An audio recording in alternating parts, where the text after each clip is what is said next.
I remember the first thing Elara said to me when we reached the gates, and even now it sits in my head in a way I can't shake, like a sentence that meant more than it should have. "You'll fit in perfectly," she said, smiling softly, the kind of smile that's supposed to calm you down, but it didn't. Not really.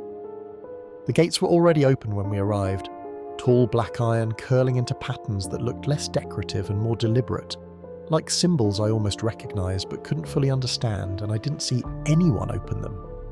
When I asked, she just said, "They knew we were coming," as if that explained everything, and maybe for her it did.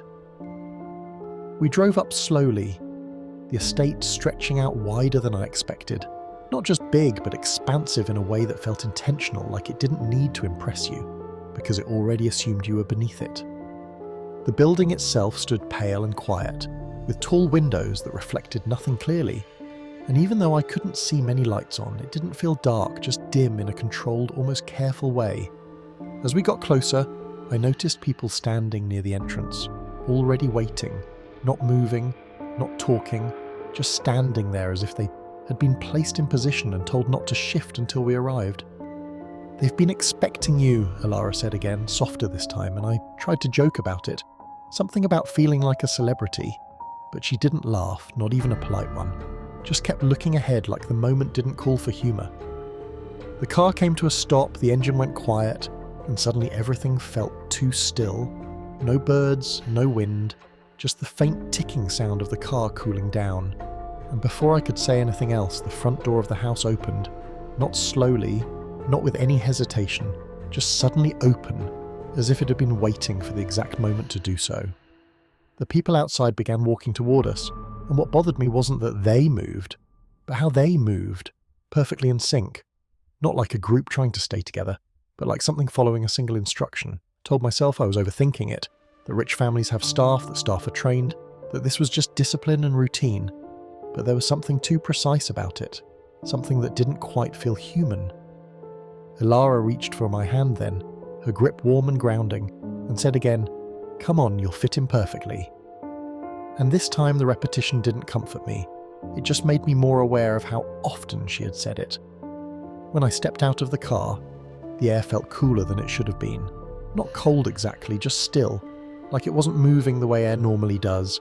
And an older man approached first, his features sharp, his posture straight, dressed in a way that didn't try to show wealth but carried it anyway. The kind of face that looked like it had never once been caught off guard. "Elara," he said, acknowledging her first, then his eyes shifted to me.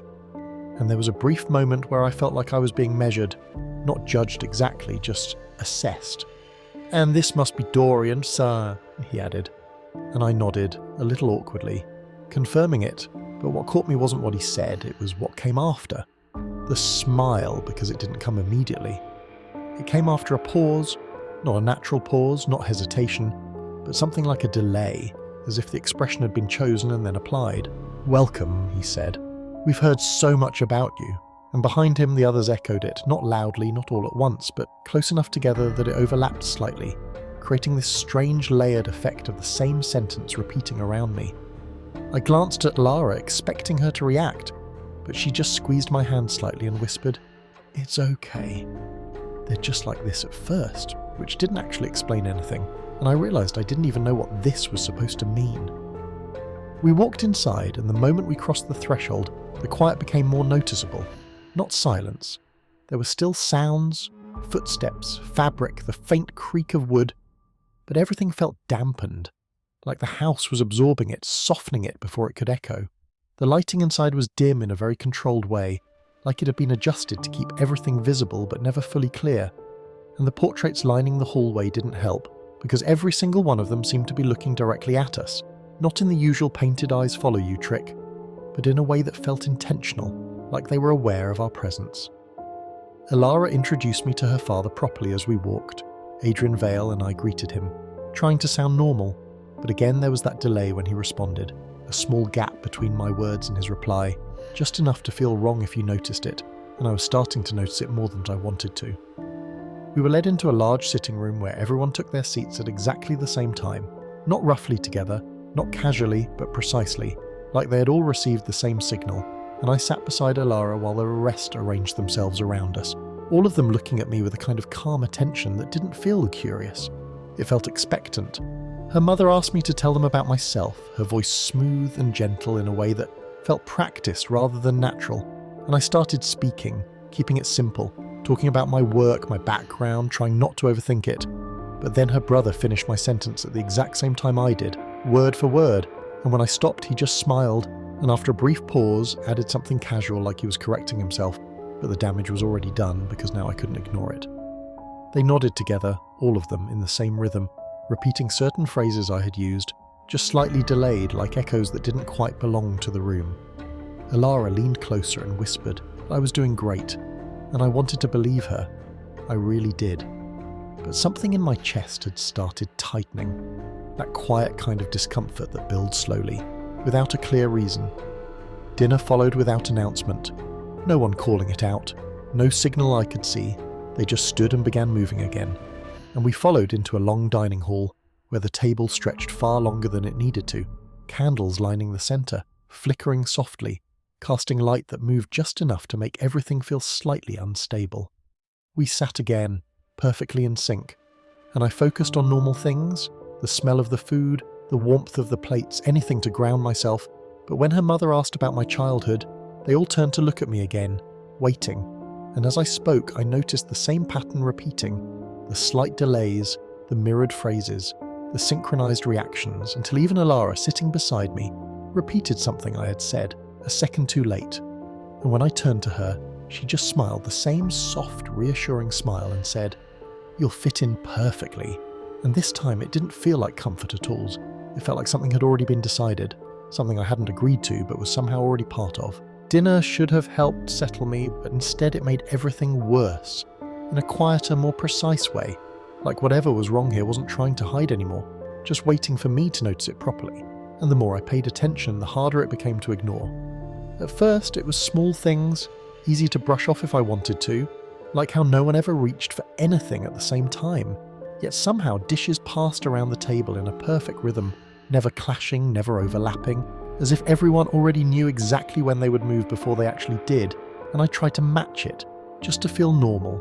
But every time I did, I felt slightly out of sync, like I was half a second behind a pattern I couldn't fully see. They kept asking me questions, simple ones, about work, about where I grew up, about things that should have been easy to answer.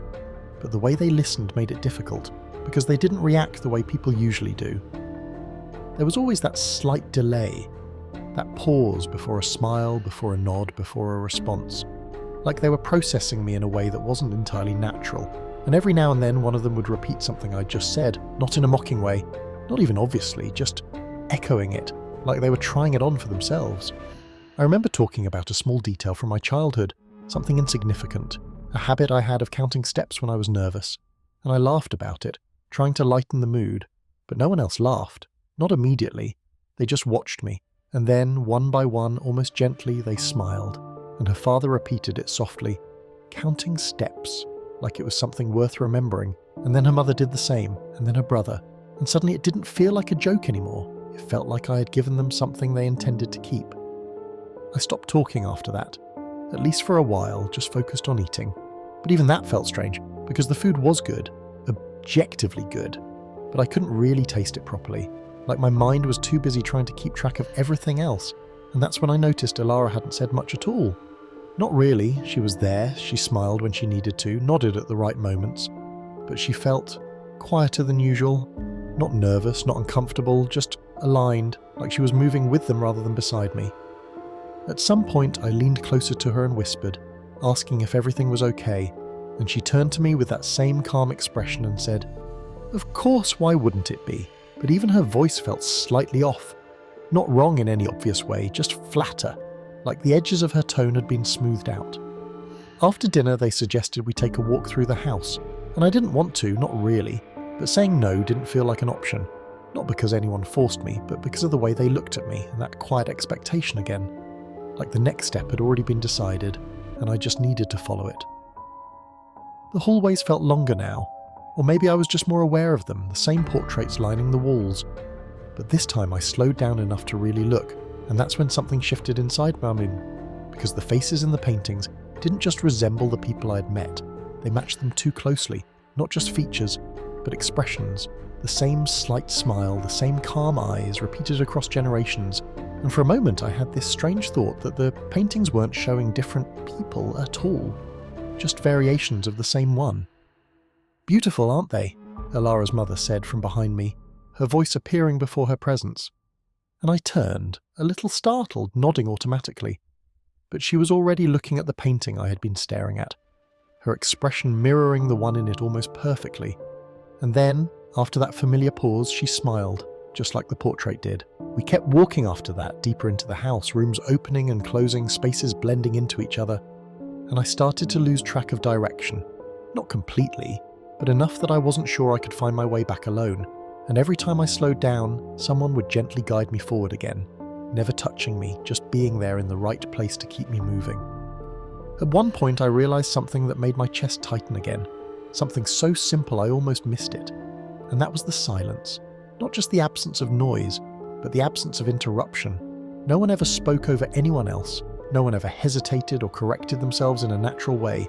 Everything flowed too cleanly, like a conversation that had already been rehearsed. When we finally returned to the sitting room, I felt a strange kind of relief, like at least I recognized the space, but that didn't last long. Because as soon as we sat down again, I noticed something new, something that hadn't been there before, or maybe it had and I just hadn't seen it. And that was a small notebook resting on the table in front of Elara's father. He opened it slowly, calmly, like this was the part of the evening that mattered, and for the first time since I had arrived, the room felt focused in a different way. Not just watching me, but waiting for something specific. "We like to understand the people who come here," he said, his voice even, measured, and I felt that same subtle delay again before the others nodded, almost like a ripple following his words. I tried to keep my tone steady when I asked what he meant, but he didn't answer directly. Instead, flipping through the pages of the notebook until he found something, and then he looked up at me and said, "You said earlier, that you count steps when you're nervous." My stomach dropped slightly, because I had said that, but hearing it repeated like this, written down, stored, made it feel different, like it had already been taken from me. "Do you still do that?" he asked, and I hesitated before answering. Just long enough for me to notice that everyone else was watching closely now, more than before, their attention sharper, more precise, and when I finally nodded, he smiled, again after that same measured pause, and wrote something down. "It helps to understand patterns," he said, almost to himself, but loud enough for all of them to hear. And then, one by one, they nodded again, and I felt it then, properly for the first time, that this wasn't just a family being strange. This wasn't just wealth or tradition, or some eccentric behaviour I could laugh off later. This was something else, something quieter and deeper, something that was slowly, carefully pulling me into it without ever forcing me. And the worst part was that I couldn't point to a single moment where I could justify leaving, because nothing had happened. Not really, nothing obvious, nothing violent, just a growing, undeniable sense that I was being learned piece by piece, and that whatever they were doing, it wasn't about welcoming me into their family, it was about making me part of something I didn't yet understand, something I was already somehow becoming. And when I looked at Elara again, hoping for something familiar, something grounding, she met my eyes, smiled softly, and said it again, quieter this time, like it wasn't meant to reassure me anymore, just to confirm it. "You're fitting in perfectly, and this time." I didn't feel like I was being welcomed, I felt like I was being matched. By the time I noticed how quiet the house had become again, it was already too late to pretend I still understood what was happening, because the silence wasn't empty anymore. It felt full, like something had settled into place and I was the only part of it that didn't belong. No one had spoken for a while, not since her father closed that notebook, and yet no one seemed uncomfortable, not even slightly.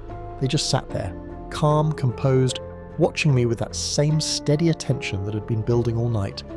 And I realised then that the questions had stopped because they didn't need them anymore. Whatever they wanted to know, they already knew. I shifted slightly in my seat, trying to break the stillness, trying to say something normal, something that could reset the moment. But before I could speak, Elara reached for my hand again, her touch warm like before, familiar, grounding, and for a second I almost relaxed, almost convinced myself that I was just spiralling, that this was all in my head, that I just needed sleep, distance, anything to pull me back into something real. "You're thinking too much," she said softly, and I let out a quiet breath, nodding, because maybe she was right. Maybe I had let the atmosphere get to me. Maybe all of this was just different, not wrong. But then she didn't let go of my hand, and instead, her grip tightened slightly. Not enough to hurt, just enough to hold me there. And when I looked at her properly, really looked this time, I saw something I hadn't noticed before, not in her face exactly, but in the way she was looking at me. And it wasn't reassurance anymore, it wasn't comfort, it was recognition, like she was seeing something complete. "You understand now," she said, and I frowned slightly, about to ask what she meant.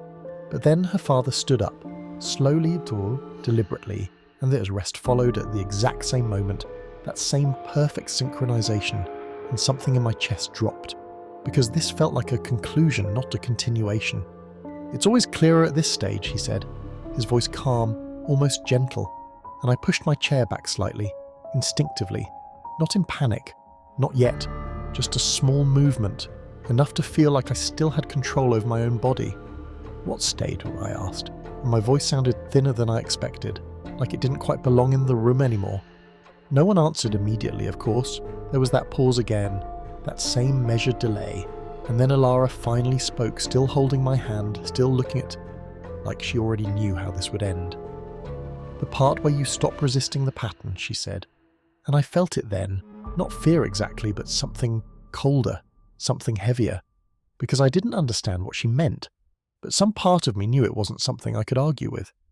I tried to pull my hand away then, just slightly, just to test it, but her grip tightened again, firmer this time, and that's when I noticed something else, something small but undeniable. Her timing, her movements, her voice, they were no longer even slightly off, they were perfectly in sync with the others now, completely aligned. "Elara," I said, and for the first time I heard the uncertainty in my own voice, but she just smiled, that same soft smile, except now it felt different, not warm, not reassuring, just correct. "You really do fit in perfectly," she said, and this time there was no comfort in it at all, just finality. I looked around the room, searching for something, anything that still felt real, but all I saw were those same calm faces, watching, waiting, and then I realised something that made everything else fall into place in a way that was far worse than confusion, because it was clear. They hadn't been copying me, they had been learning me. Every word, every habit, every rhythm of thought, they had taken it in, matched it, aligned it, until there was nothing left in me that wasn't already reflected back at me. And that meant I wasn't needed anymore. "It's not what you think," I said, though I didn't even know what I thought anymore. Just that I needed to say something, anything to break whatever this was. But no one reacted, not immediately, and then, after that same familiar pause, her father nodded slightly, as if acknowledging something I hadn't realised I had said. "It never is," he replied. I tried to stand then, properly this time, but something felt wrong, not externally, not like I was being held down, but internally. Like my body didn't respond as quickly as it should have, like there was a delay between intention and movement, the same delay I'd been noticing in them all night. And that's when it hit me in a way that I couldn't ignore anymore. It wasn't just them who had been changing, it was me. My thoughts felt slower, heavier, like they were being processed through something else before they reached me. And when I tried to speak again, the words didn't come out the way I intended. They came out measured, controlled. "What did you do to me?" I said. But even as I said it, I knew the answer wasn't simple, because nothing here was forced, nothing had been obvious. Everything had happened gradually, quietly, piece by piece, until I was sitting here asking a question that had already been answered without me realising it. Elara stood then, finally letting go of my hand, and for a moment I thought that meant I could move, that I could leave, but I didn't. I just stayed there, sitting, watching her as she stepped back slightly, her posture straightening, her expression settling into something calmer, more certain. "We didn't do anything to you," she said, and there was no delay in her voice anymore, no hesitation, just clarity. "You came here exactly as you needed to be." I shook my head, or at least I tried to, but even that felt slower than it should have, like the signal had to pass through something before it reached my body. And I realised then that the worst part of all of this wasn't that I was in danger, it was that I couldn't tell where I ended anymore, where my thoughts stopped being mine. "Then what is this?" I asked, and she tilted her head slightly, studying me, not unkindly, just precisely. "Completion," she said. and then everything went quiet again. Not just the room, not just the house, but inside my head too, like something had finally settled into place, and for a brief moment, a very brief moment, I understood what she meant, because the discomfort, the resistance, the confusion, it all faded, replaced by something else, something calmer, something that almost felt like belonging, and that was the most terrifying part of all because it felt right. And as that feeling settled in, as my thoughts slowed further, as the edges of who I was began to blur, I realized I wasn't losing control in the way I expected. I was just becoming unnecessary. The last thing I remember clearly was looking at Elara, hoping for something, anything that still felt like the person I knew, but all I saw was that same calm recognition. And then she stepped closer again, not rushed, not aggressive, just deliberate, and placed her hand gently against my chest, right over my heart. And for a second, everything felt still, completely still, like the entire world had paused around that single point of contact, and then nothing. No pain, no struggle, just absence, like a switch quietly turned off. He always noticed more than most do, I'll give him that. The small delays, the echoes, the patterns. He saw them earlier than we expected, but it never really changes the outcome. It just makes the process more interesting. They always think they're being observed, studied, tested, and in a way they are, but not for the reasons they imagine, not for approval, not for acceptance. Those are human ideas, and we moved past those a long time ago. What we do is much simpler, much quieter.